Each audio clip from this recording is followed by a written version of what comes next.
Ahí apareció.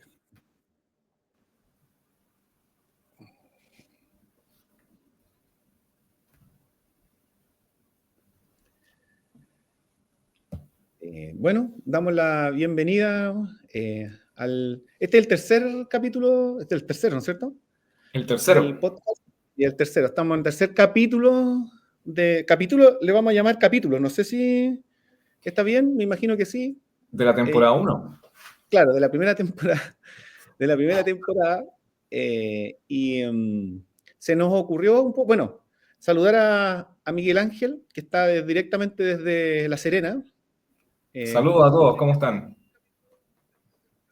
Bueno, ustedes saben, bueno, no sé si saben, pero yo soy estoy viviendo en Frutillara, así que estamos como bien lejitos los dos y nos juntamos en este espacio de convivencia, ¿no es cierto? A conversar sobre lo que nos pasa o lo que pasa. A lo mejor no me pasó a mí, pero le pasó a otro y me puede servir como experiencia porque en convivencia está todo es como todo rápido, es como todo muy, incluso como de la misma lógica de la definición de la convivencia escolar o convivencia educativa, como le dicen ahora, esta cosa que es como dinámica, compleja, ¿no es cierto? Sobre todo compleja, es cotidiana, va pasando en el día, ¿no es cierto? Van pasando cosas, entonces esta misma definición de convivencia como que te predispone a que van a pasar un montón de cosas. Es muy simple, muy cortita esa definición, pero es real, es muy real. Esas cosas pasan, es así la convivencia. Bueno, y en base a esas conversaciones que hemos tenido a Miguel Ángel se le ocurrió la semana pasada y me dijo, ¿por qué este capítulo no lo hacemos del tema de los errores? ¿No es cierto? De los condoros que uno se manda, de las cosas que uno se equivoca. Pero antes de eso, me gustaría porque a ti se te ocurrió esta idea del podcast, de este título, digamos. Sí, lo que pasa es que la verdad es que pienso que tenemos tanto que podemos compartir que yo creo que la experiencia misma, pura 100% experiencia, yo creo que es lo que podría más Robinson poder transmitir, digamos, el valor y lo importante, lo que significa estar aquí en este rol, pues, en este cargo de convivencia. Independiente sea encargado o psicólogo de convivencia, trabajador social o asistente de convivencia escolar. Es duro, porque como trabajamos con personas, ¿cierto? Se trata de un fenómeno humano, los vínculos, los vínculos están llenos de una dimensión que es muy personal y muy subjetiva, entonces a veces uno malinterpreta, ¿cierto? A veces uno asume cosas, a veces uno reacciona mal, no todos nos despertamos con la mejor disposición todos los días, es una cuestión normal, ¿cierto? Entonces a veces el procesamiento de todo lo que implica la convivencia escolar a veces puede accidentarse y puede haber algún error. Y de eso queremos hablar hoy día. Sí, tú dijiste algo muy... Me detonó al tiro otra cosa, que cuando dijiste, uno no amanece igual todos los días, pero, pero se espera del encargado de convivencia escolar que siempre esté bien. Esa es la expectativa, ¿verdad? Sí, sí, porque eres el que va a mediar, el que va a resolver un conflicto, se supone, en teoría, ¿ya? El que va a dar como el orden, o va a decir, o va a organizar esta crisis, ¿no es cierto? Esta crisis donde hay unos estudiantes, no sé, uno apoderado, no sé. Entonces, llevemos a la convivencia porque convivencia por algo va a ordenar, ¿no es cierto? Entonces, como que se espera también que el encargado de convivencia tenga una postura emocional constante, que siempre esté como dispuesto. Incluso yo a veces lo conversaba, bueno, cuando me tocaba a mí recibir personas que recién ingresaban al equipo de convivencia escolar, yo les decía esto, pero también hay un tema detrás que tampoco puede ser lo contrario, o sea, si bien no puede estar bien todos los días, pero tampoco puede estar mal todos los días, porque puede sonar loco, pero no, la convivencia no puede ser la inconvivencia, no sé cómo Ah, lo ves buena, tú. de Tampoco, acuerdo. yo les decía eso, igual, o sea, pueden haber días que y ahí a lo mejor pido apoyo, hablo con alguien del equipo, no puedo ir yo, anda tú, mira que yo estoy mal, no sé, algo se puede hacer siempre, pero tampoco podría ser lo contrario, diría yo. También esperaría yo que no fuera a lo mejor siempre todo mal o el que generara los conflictos. Ujú. No sé si, porque podría efectivamente un encargado de convivencia escolar, en base a su forma de ser o a su forma, ser generador de conflictos. Ser un conflictivo, sí. Ser un conflictivo, o sea, no lo libera el hecho de ser encargado de convivencia escolar, no lo libera de eso, ¿ah? No lo libera del... Y mira, pasan cosas curiosas, porque en los grupos, me voy a meter en otro ámbito aquí Dale, dale. en los PIE, Ajá. en los grupos PIE, que se supone que son las profesoras que trabajan en el programa de integración, ellas son las que llevan la voz cantante de la inclusión. Que a veces pasa que no son las menos incluidas o ellas incluyen poco también. Pasa a Ah, veces. mira. Que puede ser como una especie como de contradicción, no digo que en todos lados, pero puede ocurrir. Entonces uno, como que de la que menos se espera, por decir algo, ¿no es cierto? Ya en convivencia podría pasar lo mismo, del que menos se espera, que cree los conflictos, porque el que está como para apoyar, resolver, esté generando los conflictos. Sería como, Sí. no sé, es raro, no sé cómo explicarlo ahí, pero podría pasar, somos seres humanos, como dijiste tú, pasan Pero cosas. no, te entiendo perfecto. Y sería un problema, sobre todo entre pares, ¿cierto? Entre los mismos Mm, funcionarios, pero de repente a veces se ve, y se ve con frecuencia, cuando hay un desacuerdo, una desaveniencia entre el encargado y un apoderado.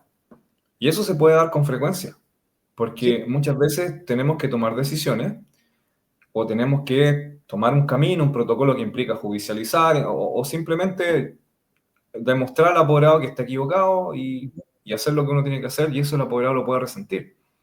Y de hecho lo vimos, no me acuerdo si en el primero o el segundo capítulo, cuando nos pueden decir, con usted no quiero hablar más, quiero hablar claro. con el inspector general, con la directora directamente. Ujú. Nosotros no podemos controlar cómo lo va a vivir el apoderado haciendo No, nuestro trabajo. Sí podemos incluso, controlar si es que hacemos bien el trabajo o no. Por ahí, eso sí tenemos más poder. claro, pero incluso haciéndolo bien, tú haciendo bien sin cometer errores, volviendo al tema del error, vamos a suponer que tú aplicas un protocolo, haces una denuncia y vas bien todo, y así aún te puede llevar ese mismo malestar de una persona. Así es. Que te va a decir, oiga, usted, ¿por qué hizo la denuncia? No sé. Incluso aplicando las cosas como corresponde. Vamos a suponer que hiciste el recorrido bien, y así puedes producir malestar en otros, en Ujú. colegas. Normalmente podría ser en colegas y en los adultos, pasa más que en los jóvenes. Sí. Y es triste la situación de los colegas porque muchas veces ocurren situaciones de maltrato de un funcionario a un niño, ¿cierto? A un Ujú. estudiante. Y nos pone a nosotros en esa situación bien ingrata en que tenemos que indagar en torno a la conducta de un colega. Yo, mm. Y a Ahí, veces puede resentirse ahí el vínculo, porque quizás está la expectativa como la defensa corporativa, que se entiende. Obviamente uno siempre trata de cuidar los entornos, cuidar al colega, pero también hay, cuando las cosas no se hacen bien, uno tiene que enfrentarlo también y a veces me ha tocado también a mí situaciones que he tenido que seguir el camino o de la denuncia de un docente, ¿cierto? mm, O la sí, aplicación del protocolo, que de por sí es ingrata, es fome, y es parte de... sí, totalmente de acuerdo. Y bueno, las cosas se ponen, hay más nervios, por decirlo de alguna manera, es cuando ocurre con adultos.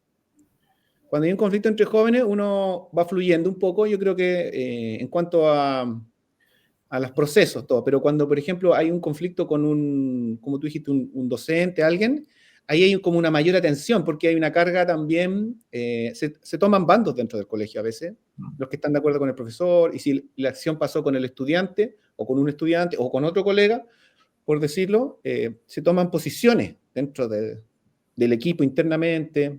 Hay mayor también vista a lo mejor desde el equipo directivo, de dirección, qué está haciendo ahí convivencia con eso, porque hay involucrado funcionarios, que Mm, podría llevar otros tipos de denuncias que son más allá de convivencia, ¿no es cierto? Un sumario, un montón de otras cosas que están fuera del espectro de convivencia escolar. Entonces, claro. ahí se complica un poquito o pone tenso la interna del colegio. O la misma denuncia de la fiscalía, porque a veces uno tiene Bien. que hacer con colegas. Es fome, Sí, es sí, fome. sí, totalmente de acuerdo. Hoy habíamos conversado el tema de preguntar, no sé si hay personas. De hecho, mira, tenemos usuarios conectados. Queríamos invitarlos a que nos puedan escribir y que nos puedan contar desde dónde nos están escuchando. Como Robinson dijo, él está en Frutillar, está en el sur, yo estoy en La Serena, en la zona centro-norte, casi norte grande. Pero bueno, yo igual he estado en un montón de regiones trabajando, casi en todo He sido Chile. itinerante, ha sido el. El trabajo de asesor ATE me tocó viajar mucho, mucho en su época. Y queremos invitar a que nos escriban desde dónde nos están escuchando, de qué parte, y que nos vayan siguiendo. Yo no sé si estoy conectado en LinkedIn con todos los que nos están escuchando, con nuestros habituales. Recibimos saludos y comentarios de hartas personas, estamos muy contentos con eso. Y lo importante es hacer redes, hacer networking, de poder conocernos, ver cómo nos podemos colaborar. Al final pasa en los colegios que muchas veces un colegio tiene el error de que los distintos miembros son como islas, ¿cierto? Están como aislados trabajando cada uno por su cuenta. Puede ser que incluso en los distintos colegios nos pase también que los encargados somos como islas, tratando de trabajar en nuestro propio territorio, que serían cada uno de los colegios, pero en realidad debiésemos trabajar todo en red, pues eso es como la lógica que se está dando ahora. Y sería bueno que nosotros aquí mismo pudiésemos levantar nuestras propias redes, entre nosotros, independiente del programa Convivir se aprende o cualquier instancia comunal, ¿cierto? O territorial que esté ocurriendo, desde nosotros mismos me refiero.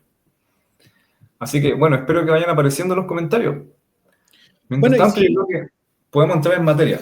sí, pero si incluso la gente que no está ahora conectada, sino los que nos van a ver posterior, si es que alguien nos ve, comenta igual, porque esos comentarios nosotros con Miguel Ángel los leemos todos, ¿ya? Y tratamos de ir contestando. Si es que de repente en ese mismo comentario hay dudas o alguna pregunta, algo que nosotros a lo mejor podríamos eventualmente contestar, no sabemos todo, ¿ya? Eso de plano lo dijimos en el primer podcast que hicimos, no tenemos resuelto todo lo que está pasando en convivencia porque la convivencia, como bien decíamos, tiene esa capacidad de generar cosas nuevas, constantes. Entonces, no conozco a nadie yo que tenga esa capacidad hoy día en convivencia de tener como una respuesta para todo. Así que, pero en lo que podemos apoyar, si en esos comentarios también hay algunas consultas, las vamos a ir contestando.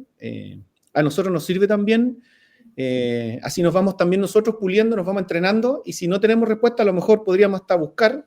Nos genera también esa cosa de ir buscar y ver cómo ayudar y apoyar al colega que está en alguna pregunta, con alguna duda, ¿no es cierto? Entonces, también nos sirve a todos, así como les sirve a ustedes, a nosotros también nos sirve, producto del mismo ejercicio de resolver una pregunta, ¿ya? O una propuesta. Así que, y también en esos mismos comentarios contarnos de dónde están viendo el video, de dónde lo vieron, y se agradece mucho. Robinson, aquí hay dos comentarios de contactos que nos escribieron antes de que empezara Sí. el capítulo. Estoy viendo en pantalla a Mari Carmen Pino, que nos cuenta Sí. que no puede en el horario, ¿cierto? Y nos explica por qué tiene sus compromisos académicos. Y también está Francisca Bascuñán, que nos lee frecuentemente y nos dice que no puede escucharnos, pero nos pregunta por links para revisar el podcast. Y aquí yo aprovecho de contar. Este podcast ustedes lo pueden encontrar primero en los perfiles de Robinson y mío. Pero también, y esto no lo hemos dicho, este podcast también está en YouTube. Y Sí. el YouTube, el canal se llama, tal como el programa, se llama Convivencia Escolar No Hace Nada. Y más aún, usted puede encontrar los audios en Spotify. En Spotify también la cuenta se llama Convivencia Escolar No Hace Nada. Ahí creo que nos falta subir el capítulo 2, pero en YouTube están los dos subidos, los dos anteriores. Sí. Y ahora Estamos dejamos más esta semana tecnológicos. listos los tres total para que estén subidos todos. Hemos aprendido cosas nuevas con Miguel Ángel, subir cosas de a poquito hemos ido aprendiendo, así que ahí Hemos vamos a ido estar. aprendiendo. Sí, ahí vamos a estar compartiendo, pero también cuando uno termina, nosotros descubrimos que cuando se termina al tiro el podcast, automáticamente el LinkedIn Live lo sube Sí, y lo deja como y que hay arriba, disponible. queda disponible, se puede ver, digamos, en otros momentos, así que eso. Bueno, Eso. para entrar en materia, en tema Materia. sí, del tema de las cosas que pasan o los errores que pasan en convivencia escolar, yo lo primero que le diría a una persona que está como pensando en recién conociendo o entrando a trabajar en convivencia escolar, que es muy probable que cometa un error. Y no uno, más de uno, diría yo. Esa probabilidad es alta, es muy alta en convivencia escolar. Bueno, por lo que ya habíamos mencionado anteriormente, porque es así la convivencia, es demasiado rápida, es muy dinámica y por definición es compleja. ¿Ya? ¿Por qué? Porque eso implica todo el tema, la carga emocional de los estudiantes, la carga emocional de los apoderados, de la familia, y no solo eso, sino las propias experiencias de cada persona intervienen en las relaciones que ocurren dentro de una escuela. Cada una de las personas que llegan son miembros de una comunidad educativa, tienen su propia creencia, sus propias formas de ver la vida, sus propias formas de criar a sus hijos, ¿ya?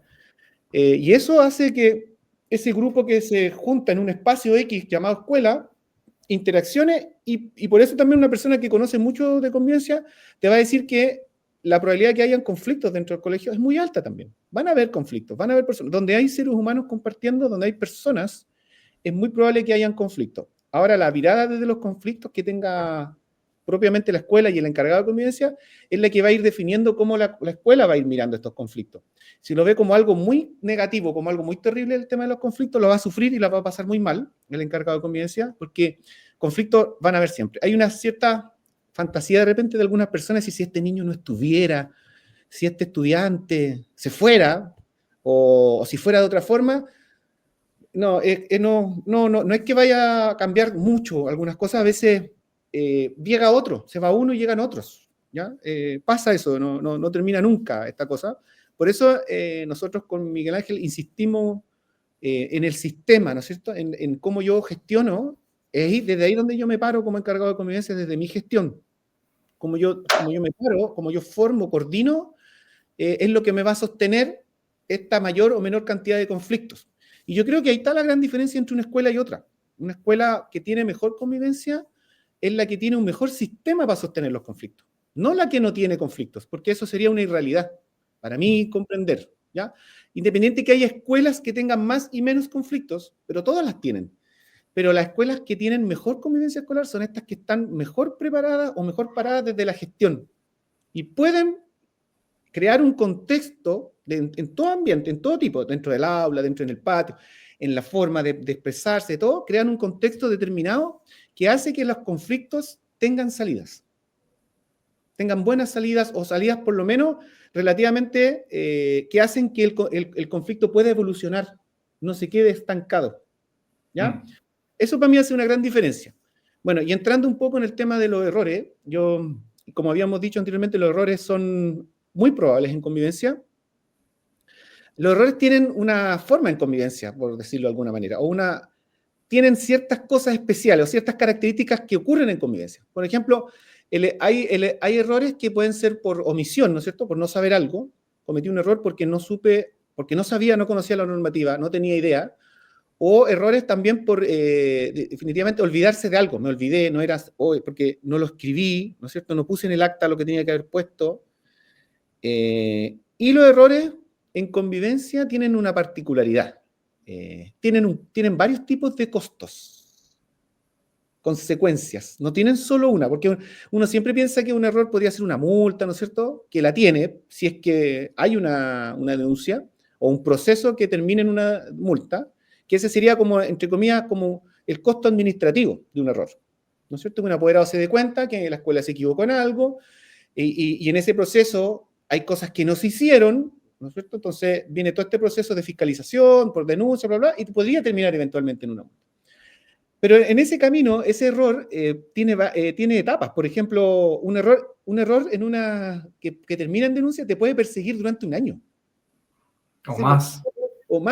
O más. Entonces, a veces tú decís, chuta, ya hice este error, cometí este error, me hago la denuncia y pasa un tiempo, 2 meses, y vuelve a aparecer, ¿no es cierto? Ese error por una fiscalización, luego por el informe. Bueno, y internamente, porque si la escuela, el director te llama, ¿no es cierto? ¿Qué pasó aquí? Tienes que rendirle cuenta al director, y si es que esa escuela pertenece a una congregación o a algo, ¿no es cierto? A alguna fundación, esto escala normalmente hacia arriba y llama, ¿no es cierto?, a la persona que está a cargo del área de formación o de convivencia, a la directora. Entonces, genera una repercusión, a veces un error administrativo, que no es solo eso, sino es que es como como una especie de bomba racimo que repercute en distintos otros, y hace que sea más doloroso el error, no sé, por decirlo de alguna manera. Y el otro costo que también está son los costos emocionales, porque hay errores, por ejemplo, que uno puede cometer, uno puede saber que se equivocó, pero si ese apoderado no denuncia, no se transforma en un error administrativo. Pero sí hay apoderados que te lo hacen ver.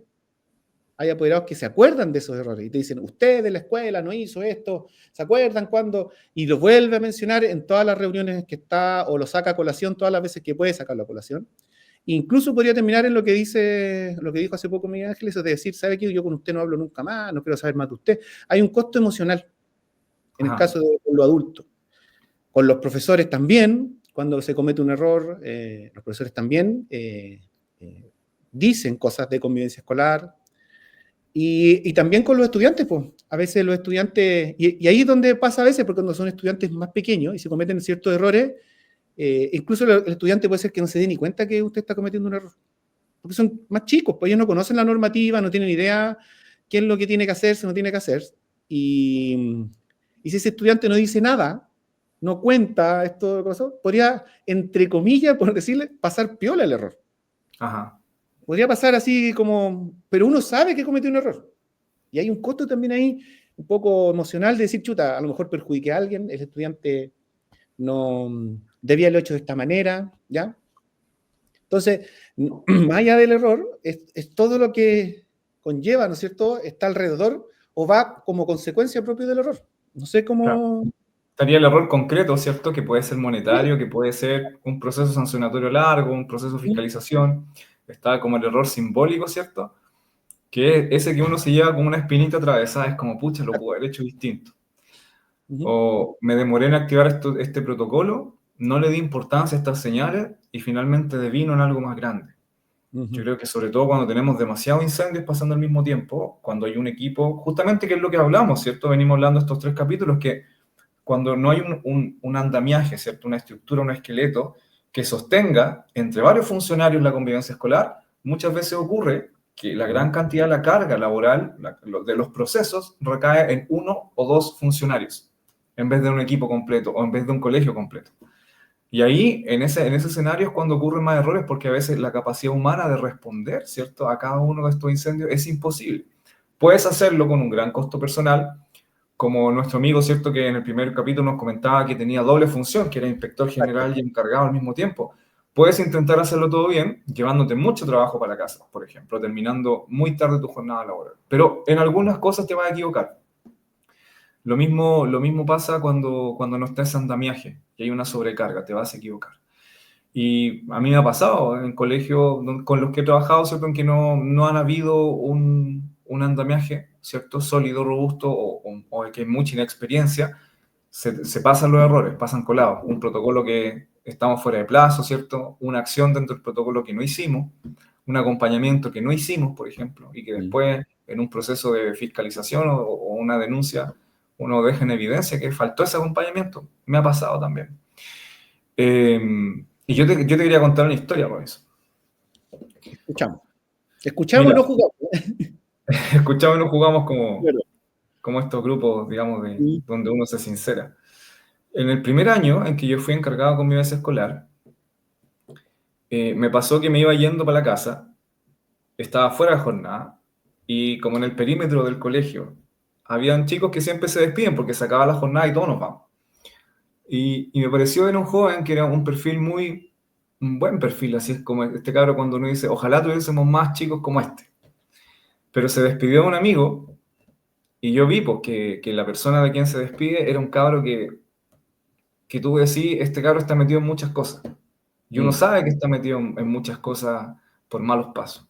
Y al momento de despedirse, se despidieron así. Ah, ya. Perfecto. Entonces yo dije, no, qué mal. Cómo este cabro bueno está metiéndose en estas cosas, y como que me vieron y se pusieron nerviosos, media vuelta y se fueron por distintos lados. Entonces yo llegué al día siguiente, se lo comenté a la inspectora general, y la inspectora general me dijo cómo se llamaba, porque este chico lo ubicaba, yo al protagonista lo ubicaba, pero el nombre siempre se me olvida. Le pregunté, ¿cómo se llamaba este? Ya. Y yo le dije, no, es que me pareció haber visto esto, pero quedó hasta ahí nomás porque era una sospecha. Yo no tenía evidencia, ¿cierto? No tenía un registro, era solamente algo que yo vi fuera del colegio. Dije, ya, me lo voy a tomar con calma, voy a observar. Pero la inspectora, que también no tenía mucha experiencia en ese entonces, porque fue hace harto tiempo, me fue a buscar al cabro, po, y me lo llevó a la oficina. Y se precipitó una conversación Ya. que no tenía que haberse dado. ¿Y tú no estabas preparado para esa conversación tampoco? Yo no estaba preparado, y también en la inexperiencia me faltó decir, ¿sabe qué, inspectora? No. Esto no lo vamos a hacer ahora. O yo pude haber hablado de otra cosa, ¿te fijas? Haber inventado algún motivo, no, es que te quiero conocer, etcétera, cuéntame cómo estás, etcétera. El tema es que, mira, yo le dije con mucha delicadeza, me pareció haber visto esto, pero no estoy seguro, solo quiero asegurarme de que no se trata de lo que yo vi, y todo así como por la buena, porque es tanteando. Sí, pues. Ya, pues, pero ¿sabes qué? Resulta que No, este chico, la disculpa, mamá era... sin acta, sin nada, estaba ahí así nomás. No abriste No, acta, nada. con Ah, ya acta, estaba con ahí acta. con acta ya. Sí, sí, con acta. Con acta. Y yo lo había puesto así como diálogo formativo, que es como lo que te permite, como estas instancias que no son medidas en sí, sino que Sí, son formativas, ¿cierto? Son sí, exploratorias. un diálogo.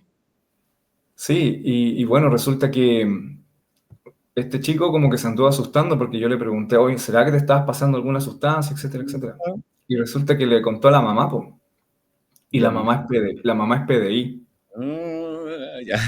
Y tenía un cargo importante en la policía de investigación, entonces llega al día siguiente y llega, po, llega sin pedir hora a hablar con la directora. La directora ahí también me manda a llamar y me deja solo. Sí, pues, pasa eso, ¿eh? Sí, pasa. Y yo no iba preparado, po. No estaba tan consciente tampoco de la embarrada, porque en el fondo yo dije, chuta, yo solamente Hablé con un pregunté. niño, hablé con un joven nomás. Yo pregunté, tampoco asumí, no acusé a nadie. Sí tuve un diálogo formativo y la persona que era PDI me hacía preguntas al punto en que yo le dije, ¿sabe qué? Me siento como que usted me está interrogando como si yo estuviese en la dependencia de la PDI. Yo le dije, le propongo que cambiemos el tono de la conversación. Pero al final eran preguntas como muy incisivas, muy inquisitivas, casi como tratando de acorralarme, y entendió que yo partí de un supuesto y me tocó disculparme. Me tocó disculparme y decir, sí, pero no echando la culpa a nadie, es como decir, yo tuve esta conversación independiente si la Sí. inspectora me lo llevó o no, ¿cachai? Ujú. Yo asumí esto, esto fue lo que vi, esto fue lo que le pregunté, lamento si es que ocurrió que el chico se haya intimidado, se haya sentido mal o cuestionado o acusado. Y me disculpé con la mamá y yo me comprometí a disculparme con el chico. Y me disculpé con el chico al día siguiente Sí. y todo bien, ningún problema. Pero créeme que esa situación de esa entrevista con la mamá, cuando uno empieza a sopesar y a dimensionar el error, esa sensación en el cuerpo así como de sudar la gota fría, me quedó marcado. Y Mm. de ahí en adelante nunca más me pasó algo parecido, porque me tomé todos los resguardos Sí. de primero saber cuándo entrevistar, saber qué decir, y sobre todo lo más importante, que a veces no están los protocolos, a veces no están los procedimientos, pero siempre avisándole a la familia primero, siempre. Mm. Y me ha pasado que cuando me voy cambiando y voy entrando a otros colegios a trabajar, o con los que me ha tocado conversar de estos temas, me dicen, pero no pasa nada, no hay para qué preguntar al apoderado primero. Pero de la experiencia yo sé que para De la ahorrarme un experiencia. gran problema, siempre conviene hacerlo. Sí, sí, Conviene pues, aunque no esté en el protocolo.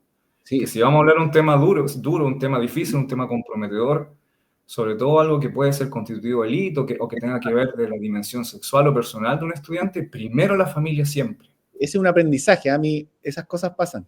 Sí, totalmente. Totalmente. Te quiero hacer una pregunta de la Dale. historia muy buena.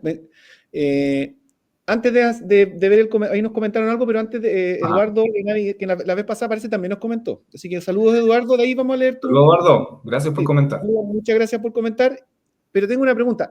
Cuando tú llegaste a este análisis del error, ¿no es cierto? Tú después que te diste cuenta, la pasaste mal en el momento en que este apoderado, porque a veces pasa que uno se enfrenta a apoderados que son conocedores de la normativa, como probablemente como era una apoderada que era policía, ella sabía perfectamente que lo que tú habías hecho desde el punto de vista, entre comillas, como legal o de tratar de investigar algo que no, de un supuesto, te fue acorralando, ¿no es cierto? Cuando usted está inculpando a mi hijo, cuando tú después que saliste de este problema, ¿no es cierto? Ya lo pudiste resolver, digamos, ya pudiste hablar con la mamá, pediste disculpas y todo eso. ¿Tuviste en alguna instancia en tu equipo, con gente, por ejemplo, con la inspectora, de sentarse y decir, oye, mira, pasó esto, a mí me pasó esto, me sentí mal, mira, y tú justo me trajiste al NI, ¿te fijas? No estaba preparado. Hubo un análisis un poco de ustedes como equipo de inspector, convivencia, Sí, y vivir sí, un análisis ya. sí. Lo conversé, hubo un feedback. También la Ya. inspectora ahí me pidió disculpas porque también nunca la intención fue gatillar algo que pudiese verse algún miembro del equipo acorralado. Ay, se me había olvidado comentarte que también me preguntaban ya, y este diálogo formativo que ella escribió así, ella tomaba nota en una libretita, así como un PDI, Sí, interrogando. escribió entre comillas, diálogo formativo ya, y me pidió que le mandara el RISE y que le dijera en qué página está el diálogo Dice, formativo como medida. Era sí, todo con evidencia. sí, Entonces yo me anduve urgiendo un poco. El no, primer de año que nada. fui encargado con convivencia. Pero ya no se me olvidó. Así que espero no me vuelva a pasar algo así. Que no se me Sí, olvide sí. nunca. ¿Sabes por qué te preguntaba por ese ejercicio de conversar con en tu equipo? Porque como decimos, los errores van a ocurrir, es que los errores no se van a ir superando, o por lo menos no se van a ir de alguna manera haciendo menos errores, porque van a haber, pero menos, si no se conversa. Si no tiene, porque tú haces tu reflexión propia, ¿no es cierto? Tú hiciste tu propia reflexión, de decir, yo no debía haber hecho esto, tú pediste disculpas, la hiciste, ¿ya? Ajá. Pero tú perteneces a un grupo de personas que debe trabajar coordinada, que debe trabajar, y ese tipo de situaciones, de tu otras personas que trabajan contigo en tu equipo, tienen que hacer el ejercicio de la reflexión juntos, creo yo, como probabilidad de decir, esto lo podemos mejorar, o por último, no volver a caer en el mismo error. Entonces, creo yo, que ocurrir ese ejercicio de esa conversación, tiene que darse, y no en un sentido de la culpa la tenés tú, la culpa la tengo yo, sino en cómo nos coordinamos mejor, ¿no es Sí. cierto? Tiene que ocurrir ese ejercicio. Yo comparto y me puse en tu lugar, ¿eh? Que yo estaba también en esa situación cuando he tenido apoderados muy así heavy, o abogados, ¿no es cierto? O que saben, conocen muy bien cierta normativa y que te acorralan, como decís tú, y uno suda la gota gorda ahí.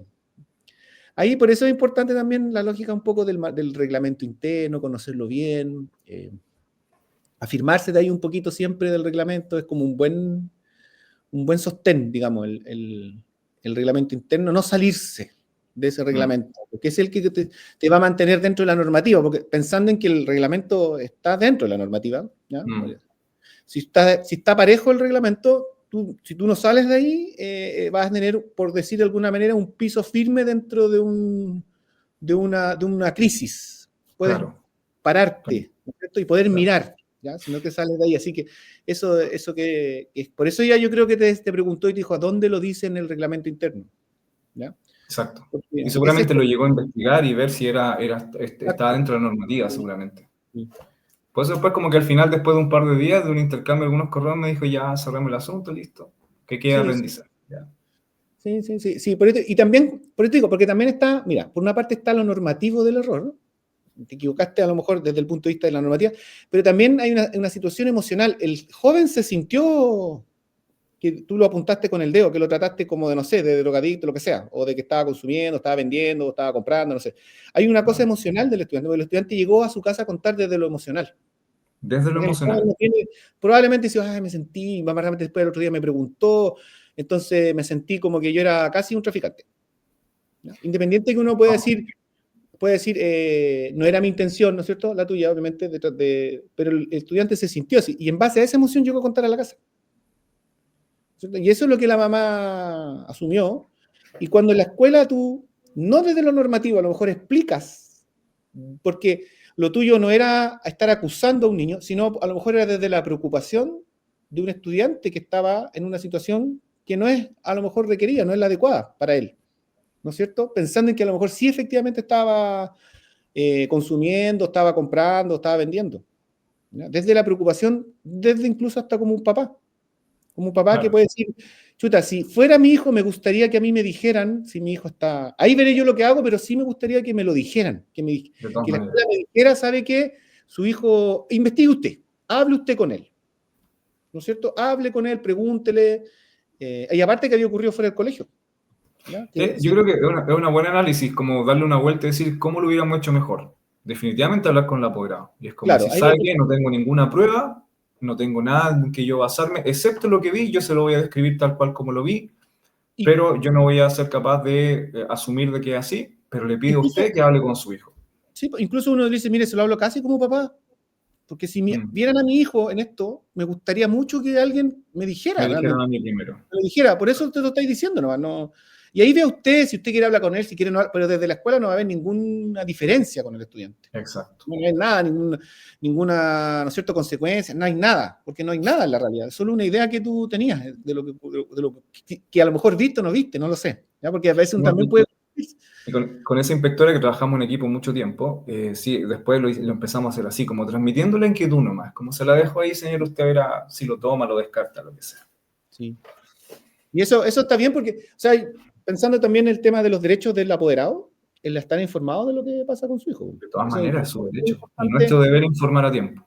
Hay un decretito, no me acuerdo el número, porque hay tantos decretos en educación, no soy bueno para los números, pero sé que Hay hay un un decreto desde el Mineduc.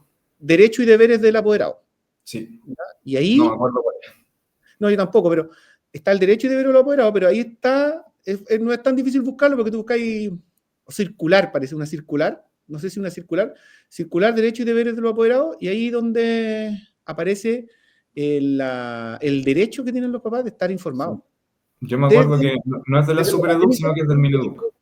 sí, desde lo académico y desde convivencia escolar. Así que ahí, si uno se salta un poquito de eso, también incurre en otro fuera de la normativa que podría ser una posible denuncia. De todas maneras. ¿Sí? Mira, ¿sabes por qué te preguntaba eso? Si después pudieron conversar con el equipo y todo eso, porque a mí lo que me pasó más de alguna vez también, cuando teníamos reuniones de un conflicto, de una situación, y a veces no iba solo el encargado de convivencia, yo en ese momento era orientador, pero estaba también a cargo del equipo de convivencia escolar. Tenía como una jefatura y tenía convivencia escolar, trabajador social, tenía todo el equipo de como bienestar que se llamaba en ese tiempo. Y nos tocó más de alguna vez ir en grupo de 2, de 3, a ciertas reuniones con apoderados, producto de algún conflicto o de alguna situación, que llegaban a la escuela, ¿no es cierto?, a pedir, a decirnos por qué había pasado, ¿no es cierto?, a tener mayor información. Y yo aprendí que a mí me pasó las primeras veces que iba a esas reuniones, eran pésimas, ¿no? No, yo te recuerdo una reunión que llegamos, estaba la jefa UTP, estaba yo como orientador y estaba el coordinador de convivencia escolar. Había ocurrido un conflicto en el patio que había terminado con una supuesta amenaza de una arma, algo así, una cuestión así, pero que nunca se supo si realmente era así, pero hubo una amenaza más o menos fuerte. Bueno, la cosa es que, producto de eso, hicimos una citación, que ese fue el primer error. Esa citación estuvo mal hecha. Después, cuando hicimos el análisis, nos dimos cuenta que desde ahí ya nos habíamos equivocado. La citación estuvo mal hecha porque no estaba bien explicado el motivo por el cual nos teníamos que reunir. Ya luego de eso, cuando llegaron los papás, como esa citación fue ambigua, los papás le preguntaron cosas a sus hijos y sus hijos dieron sus propios relatos. Entonces los papás ya venían con una historia. Y ahí vino el segundo error en esa reunión, porque partimos desde dando una explicación.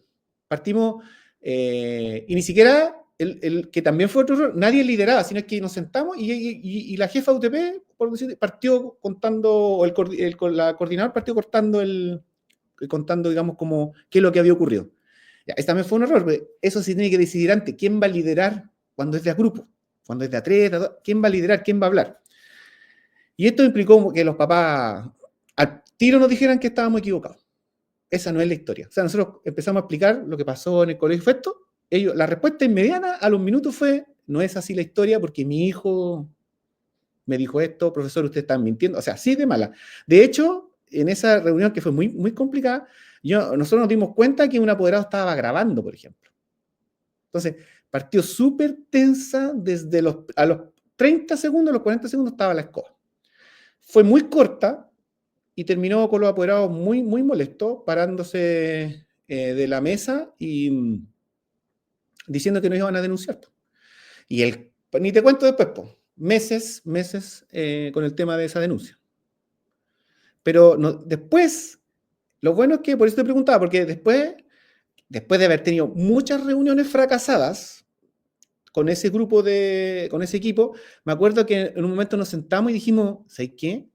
Algo debemos estar haciendo mal, porque no puede ser que todo termine, si está bien que los apoderados, no sé, pues vengan con una carga emocional, vengan con cosas, pero algo estamos haciendo mal nosotros, que tanto las reuniones nos cuestan tanto.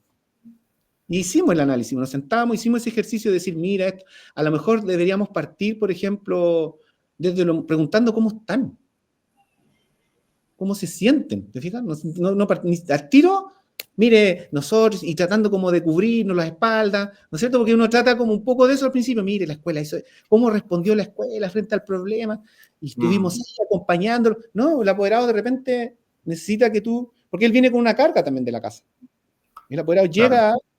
viene con la historia del estudiante, que quizás le contó muy tarde, un día jueves, en la tarde, le dijo, papá, pasó esto, y ese apoderado llega el otro día, a veces en la mañana, muy temprano, y tiene que pedir permiso en la pega, en el trabajo, un montón de cosas para llegar. Entonces, viene con una cuestión más, no tan simple como del conflicto, sino de todo lo que conlleva ir al colegio a hablar con su hijo.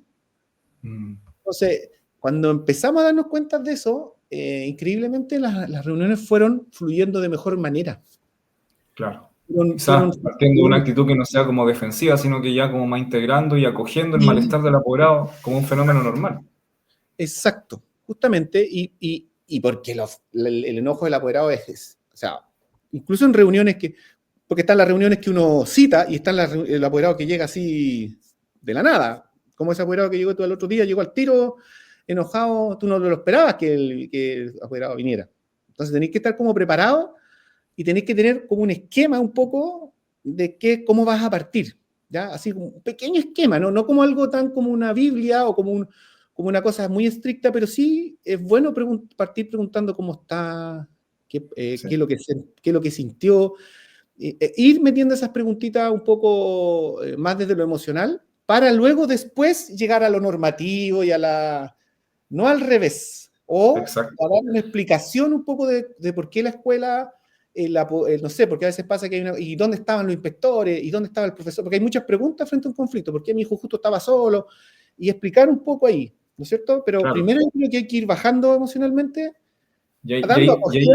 ahí es bonito, Robinson, que uno va como desarrollando con el tiempo esa habilidad de manejar la entrevista, porque en un principio, acoger, el foco está en que yo primero le bajo la intensidad al apoderado, ¿cierto? Porque si el apoderado está muy arriba y yo me pongo al mismo nivel en conflicto, en roce, la Exacto, tensión va a hacer que sea difícil el diálogo. Yo no exacto. voy a poder transmitir y mostrar mi trabajo y el apoderado quizás se va a sentir poco escuchado o invalidado, o se va a ir enojado simplemente y va a escalar un conflicto mayor, va a la super, no sé, pide una denuncia, etc. Partir poniendo la normativa en la mesa al tiro. Exacto. También yo, no, porque el reglamento, o porque nosotros hicimos lo que el protocolo dice que había que hacer. Y no puede ser esa Exacto. la respuesta nomás.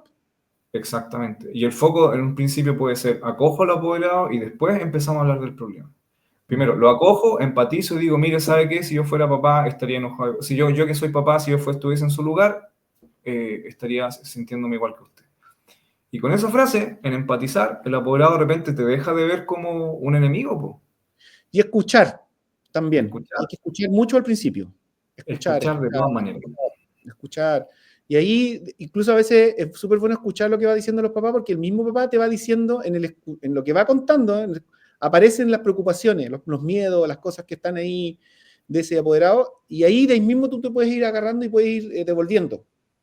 ¿Ya? Por eso es importante el ejercicio de escuchar. Por eso a veces esas reuniones uno sabe, dice, ya, aquí 40 minutos, mínimo, así, o una hora clavado que voy a estar con esta persona, Sí. porque mucho rato para de luego para explicar y luego para después terminar con algo, con algún acuerdo, y después es mucho rato. Y a veces hay Esa- que invertir ese tiempo, ¿no? Sí, Invertir. sí, sí, porque podía evitar otro trabajo, bueno, también porque al apoderado también es necesario que este apoderado también se vaya con cierta conocimiento de lo que ocurrió realmente y de lo que la escuela está haciendo, de lo que está haciendo tú, en qué etapa de tu trabajo estás con respecto al conflicto o al hecho que ella está contando, si estás en la etapa inicial o es primera vez que estás escuchando la historia. Porque si a lo mejor un niño pasó algo en el colegio, llegó a su casa, nunca dijo nada en el colegio, lo dijo en la casa y llegó. Pues. Entonces, es importante eso en la acogida. Y yo al principio, yo reconozco que yo me equivoqué mucho en eso, porque yo era tan pro protocolo, entonces yo en mi cabeza decía, si tengo el protocolo bien aplicado, estoy listo. Ya estoy listo porque ya no hay ninguna posibilidad de que me multe, pero me generó un montón de problemas. Y nosotros como equipo al principio, cuando yo partí diseñando el equipo de convivencia escolar y de bienestar en ese colegio, partí muy fuerte con el protocolo, con los protocolos, que supieran bien. Claro, entonces la lógica que había en mi equipo era de poner el protocolo sobre la mesa. Sí. Y sabes que me pasó lo mismo también al principio, y yo me describía a mí mismo, así como ya en autocrítica, decía yo era como un fariseo de la normativa, muy, muy, muy legalista, muy apegado, muy cerrado a defender cada uno de los movimientos que yo tomaba o que el equipo tomaba, ¿cierto? Cuando yo dirigía equipo, en base a los distintos normativas.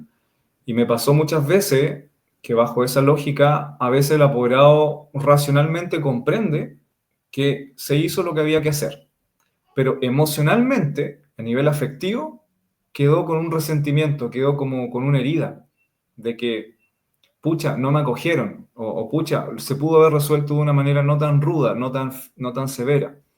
¿Ya? Ahí, la verdad es que yo sigo pensando que quizás una forma no severa de resolverlo habría sido una forma ilegal. Eh, pero, mm, pero sí, uno queda con ese aprendizaje. De repente, muchas cosas se pueden presentar al apoderado, no desde la dureza del peso normativo, sino que desde la empatía. Y es como esa cuestión humana que uno va desarrollando, porque uno quiere hacer bien el trabajo, uno no quiere equivocarse, uno no quiere afrontar multas, Lógico, sí, ni que las multas sean por culpa de uno. exacto.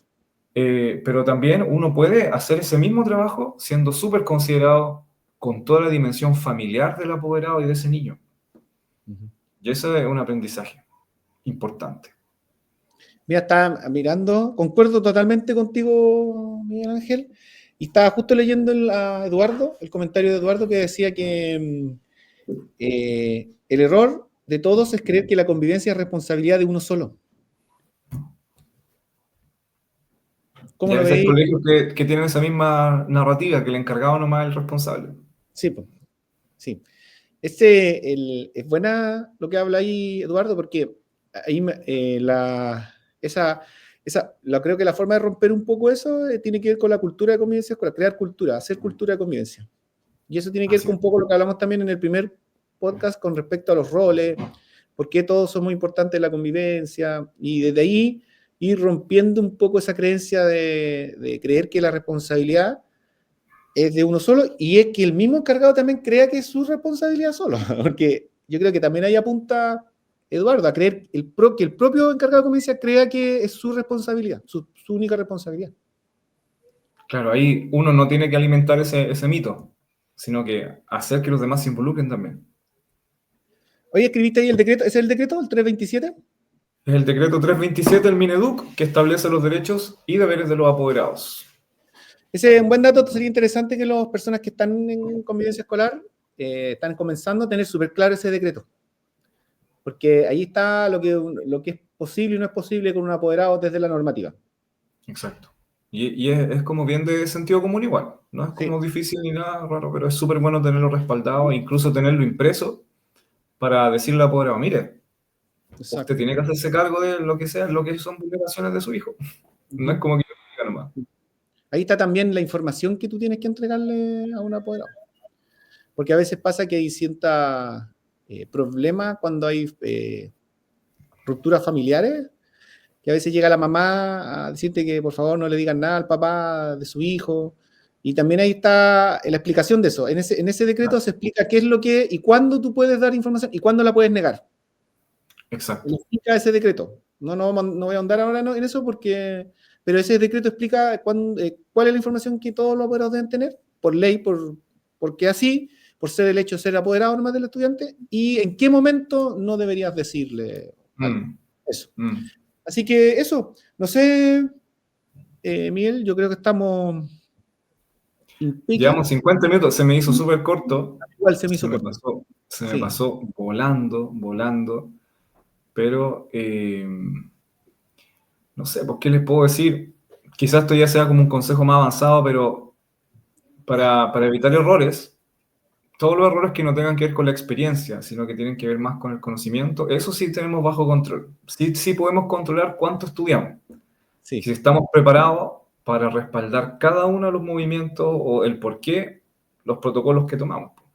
Y ahí es súper importante conocer algunas circulares, algunos decretos, conocer las leyes, obviamente no sabérselas de memoria, porque no somos abogados, ¿cierto? No se espera eso tampoco. Pero sí es importante tener el respaldo y conocerlo. Por ejemplo, un dato. Todo lo que son los protocolos, los contenidos mínimos, están escritos en una circular que es la circular 482, ¿cierto? Del año 2018, que sacó la SuperEduc, por ejemplo, la Superintendencia de Educación. Súper importante entender cómo funciona el procedimiento estándar de aula segura.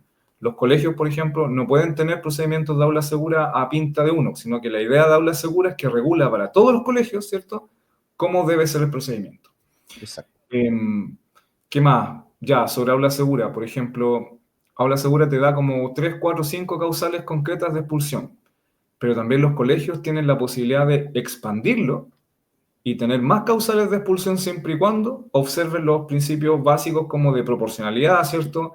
De un proceso justo y racional, por ejemplo, que no contravenga ningún derecho. Y eso está respaldado, por ejemplo, en el dictamen 52 de la SuperEduc, que te dice como colegio cuánto te podía ampliar y que te respalda. Siempre está el temor, por ejemplo, ya me fue la volada aula segura, pero con esto que siempre está el temor, no, que los colegios no, que si uno expulsa, la superintendencia te los manda de vuelta. La superintendencia no te los puede mandar de vuelta y uno no le pide permiso a la superintendencia para expulsar, uno le informa. Y eso está en el dictamen 10.000 de la Contraloría que te dice, tú no puedes, la superintendencia no puede meterse, sino que en el proceso, sino que recibe cuando el proceso ya se terminó. Sí. Y ante eso... ¿Tiene un nombre eso? ¿Tiene un nombre técnico? Tiene un nombre técnico. Sí, tiene un nombre cuando ya el trámite está hecho. Le dicen de una manera especial ahí ya se me olvidó un poco el nombre, pero se le dice. Sí, pero por ejemplo... puede fiscalizar, puede dictaminar multas, ¿no es cierto? Pero no puede decirle a la escuela lo que tiene que hacer. Incluso estando si hay un fiscalizador de la superintendencia y está en el colegio y ocurre un hecho, una situación, ese fiscalizador no le puede decir al director lo que tiene que hacer. Podría, a lo mejor, pero no le puede ordenar y decirle, yo como fiscalizador, usted tiene que hacer, ¿te fijas? No podría. Claro. No es parte de su misión darle órdenes a la escuela. Y eso es súper importante saber porque muchas veces un director, de repente si no se maneja, un encargado si no se maneja, tiembla ante un fiscalizador, pero en realidad los procedimientos están estandarizados, el fiscalizador tampoco puede hacer lo que quiere y está normado. Está súper normado. Están sometidos a sus propias circulares. Y toda esa regla, la superintendencia las publica y están publicados. Sí. Podríamos un día hacer interna. Podríamos hacer un ejercicio con esas circulares, echarle una mirada, leer y ver en cómo, para poder entender desde el otro lado cómo funciona la superintendencia. Exactamente. No tenerle miedo. Sino un experto tampoco, porque yo no, si bien las experiencias que he tenido ha sido por fiscalización, yo no, en sí no conozco cómo funciona exactamente la superintendencia por dentro. Nunca he trabajado ahí, no tengo experiencia ahí, pero uno desde afuera uno puede intuir algunas cositas. Podríamos invitar a gente que se trabajaba dentro, ¿no? Sí, podríamos abrir la posibilidad de que gente que quisiera participar, que sea de la superintendencia, se anime a conversar. Y probablemente le vamos a hacer muchas preguntas, así que podría estar entretenido ese con de la superintendencia. Yo quería decir una cosa un poco al final, más, porque si bien tú diste muchos tips técnicos desde ¿no es cierto?, de las circulares, de la ley, me parece muy, muy bien lo que tú dijiste, pero a mí me gustaría darle desde el otro lado, desde el lado más de la gestión, ¿ya?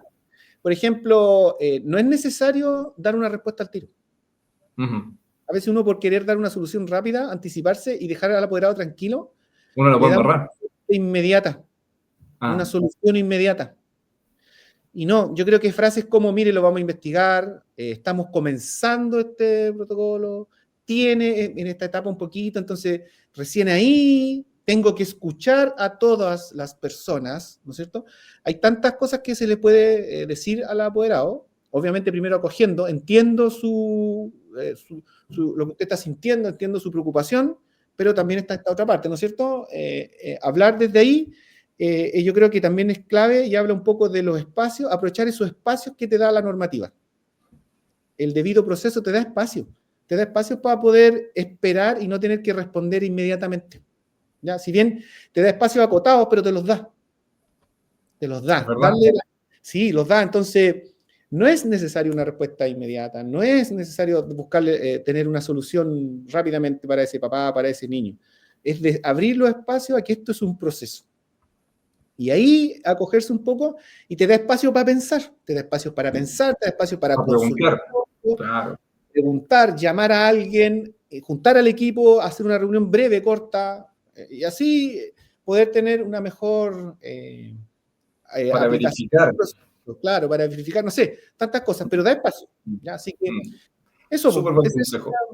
así que eso, yo creo que estamos con este podcast, tercer capítulo de los errores. Hay más errores. Una pena que se acabó, pero se acabó. Me encantaría que los comentarios, los que lo ven, comenten ahí algún errorcito, cositas que nos puedan servir de guía. Y decir, mira, me equivoqué y me di cuenta que no era así. Los quería invitar a que también nos comenten en qué se han equivocado. Nosotros ya contamos algunas experiencias y yo creo que podemos contar mucho más. Sí. Pero siempre es bueno irnos nutriendo la experiencia de los otros, porque quizás algo que haya vivido alguien yo no lo he vivido y me va a servir. Exacto. Así que, por favor, tomen esta invitación que hace el Robinson y cuéntenos cuáles fueron sus errores y también qué aprendieron. Y nos sirve mucho también poner cómo se reparó también. Eso es súper importante, un buen dato. Eso. Bueno, me despido. Ya, Robinson. Gracias, muchas gracias a todos por participar y a los que están viendo, que estén muy bien, cuídense y nos vemos en una próxima oportunidad. Miguel Ángel. Nos vemos la próxima semana, que estén muy bien. Estamos viendo ahí. Chao, que estén bien. Chao.